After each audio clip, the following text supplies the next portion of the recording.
श्री नील सरस्वती स्तोत्रम। श्री गणेशाय नमः।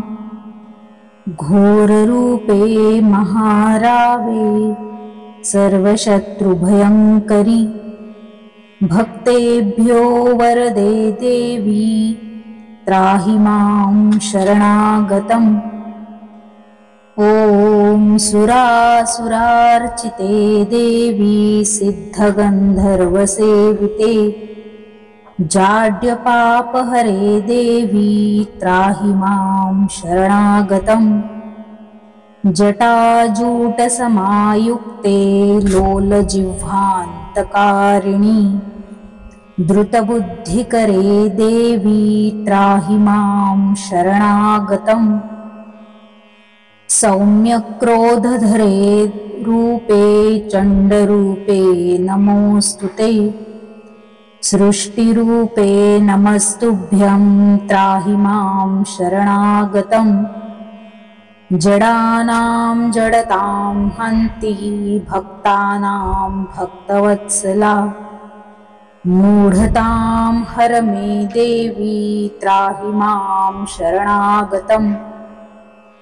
वं हुं कामये देवी बलिहोमप्रिये नमः, उग्रतारे नमो नित्यं त्राहि मां शरणागतम्।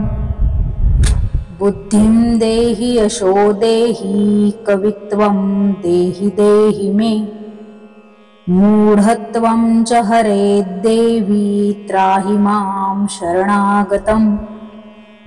इन्द्रादिविलसद्वन्द्ववन्दिते करुणामयि, तारे ताराधिनाथास्ये त्राहि मां शरणागतम्।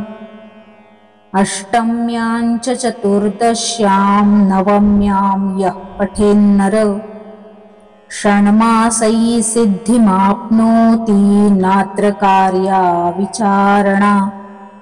मोक्षार्थी लभते मोक्षं धनार्थी लभते धनं, विद्यार्थी लभते विद्यां तर्कव्याकरणादिकम्।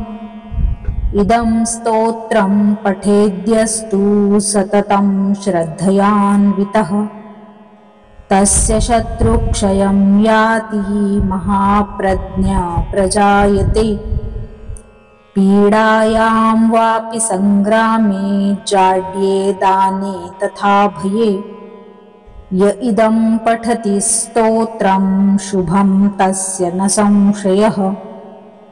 इति प्रणम्य स्तुत्वा च योनिमुद्रां प्रदर्शयेत्। इति श्री नील सरस्वती स्तोत्रं सम्पूर्णम्।